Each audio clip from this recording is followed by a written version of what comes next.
السلام عليكم ورحمة الله وبركاته، حبايبي اللي متابعيني عاملين ايه؟ معاكم مطبخ ام علي. احنا النهارده هوريكم فيديو كده صغير كده، يعني إيه طريقة العسل الابيض. ان كنت تعرفي ان كان العسل الابيض صحيح ولا مغشوش، هتعرفي حاجة مهمة قوي، ان العسل بتاعنا دوت هنختبره على النار دلوقتي.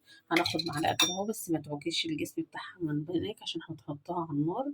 ده العسل بتاعنا اللي هو الكويس اللي احنا جايبينه، فما شاء الله مبسوط منه، يعني بنجيبه من مكان كويس. تمام، هنروح بيها على النار دلوقتي. ازاي هقول لكم.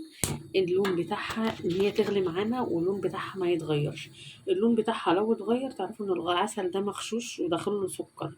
السكر بتاعنا بتاع التحلية يا جماعة اللي هو بتاع النبات. لكن احنا دلوقتي بنختبرها اهو. ده عسل جميل جدا، بنجيبه من مكان حلو قوي. مزرعة العسل كده احنا متعاملين بنجيب منها حلو قوي، العسل النحل الابيض. بصوا، هي هتبتدي تغلى اهيت. خلاص، بارك له اللي بيجيب لنا العسل ده والله. حتى قال لي اعملي الموضوع دوت وهتعرفي ان كان العسل بتاعنا سليم ولا لا. بصوا لون العسل بتاعنا على حاله ما اتغيرش، ما شاء الله. ما شاء الله. لايك وشير كل اللي يشوفوا الفيديو. بصوا يا جماعة، واللي يشوف فيديوهاتي لأول مرة يا ريت ما يبخلش عليا بالاشتراك. شايفين لون العسل بتاعنا زي ما هو؟ بصوا بصوا متغير. هنعمل بقى اختبار بمية اللي هي بالسكر ونشوف الفرق. شايفين يا جماعة، هناخد شوية من السكر برضو كده اهوت. وهنعمل ايه؟ نتأكد ان المعلقة بتاعتنا برضو ما تتحرقش، ما تتحرقش منك. السكر اهوت معاه سقطة مية صغيرة، وهنوريكم الفرق ما بين السكر والعسل. انا طبعا مجهزة في ايدي التانية اهيت معلقة العسل اللي احنا مجربينها على النار. بصوا يا جماعة، السكر الشربات اللي هو العسل الابيض لما يرشوه يحطوه على النار بيتطبخ بيبقى فيه فرق. هي هتسيح برضو، هتبقى زي العسل وكل حاجة، بس انتي تعرفي الفرق بيبقى عامل ازاي.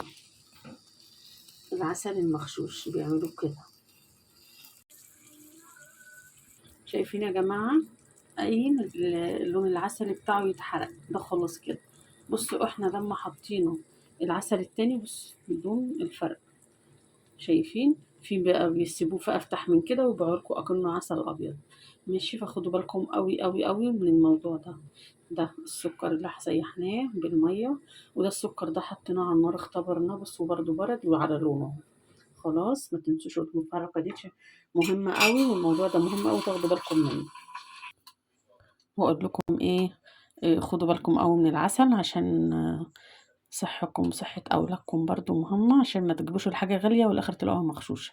ماشي، وأقول لكم السلام عليكم ورحمة الله وبركاته.